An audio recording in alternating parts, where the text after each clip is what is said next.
You know the question. How does a lemon come about? Well, it grows from a tree. Where does the tree grow? It grows in the ground.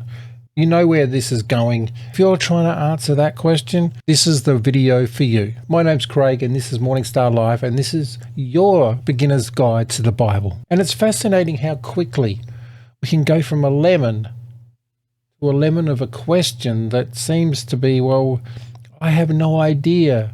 And as adults to kids, we're going, I don't know. But the thing is, there is an answer. And to get our heads around this even more, to create this, you need space, time, and matter. But you need to be outside of space, time, and matter, which is where God resides. He is outside of space, time, and matter. We can't understand it because we're in it.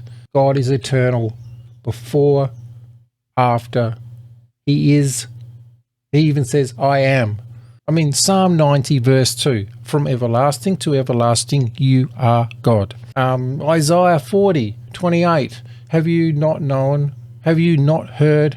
The everlasting God, the Lord, the creator of the ends of the earth, never faints nor grows weary. His understanding is unsearchable. So nothing created God, because there is nothing to create God. He has always been and always will be. And when you're starting as a beginner with the Bible, it is so hard to understand the whole story. Well, click here and I'll tell you the whole story. Don't forget to like, subscribe, and if you want to support me, you can buy me a coffee. Go do something awesome for God, and I'll catch you in the next one.